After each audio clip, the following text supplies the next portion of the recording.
On the 13th of January, President Trump said to the opposition in Iran, hold on, help is coming. We all wondered what he meant. Then on the 22nd of January, he said there's a massive armada off the coast of Iran.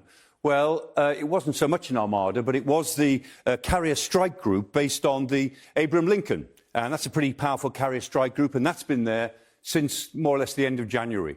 But now there really is something to talk about, which is that the Gerald Ford, another carrier strike group, is just sitting off Gibraltar.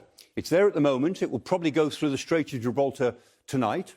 And if it chooses, it could be off the coast in the Eastern Mediterranean within about 4 days. So by the weekend, it's possible that the United States will have 3 really important elements in place for some sort of military action.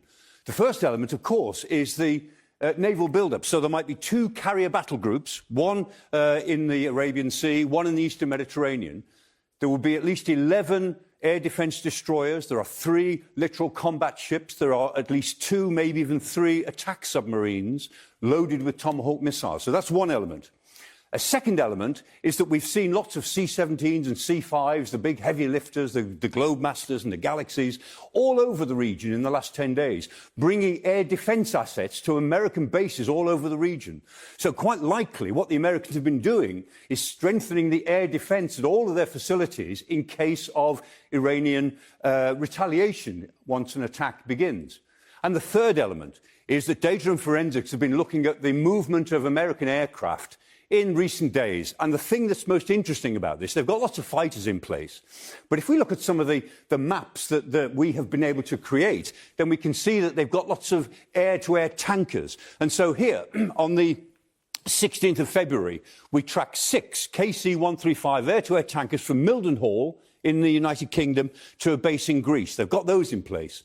And then today, overnight, on the 18th, another 10 tankers came from the continental United States, stopped in the UK, presumably to refuel, and they've gone all the way to Greece and to Bulgaria, at American bases there.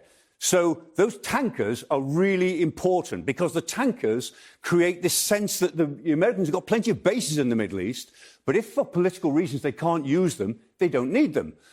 Because they've got bases in Greece and Bulgaria, they could use Cyprus, Aquitanian Cyprus, and the tankers will give them the range that those fighters and bombers might need to attack Iran, if necessary.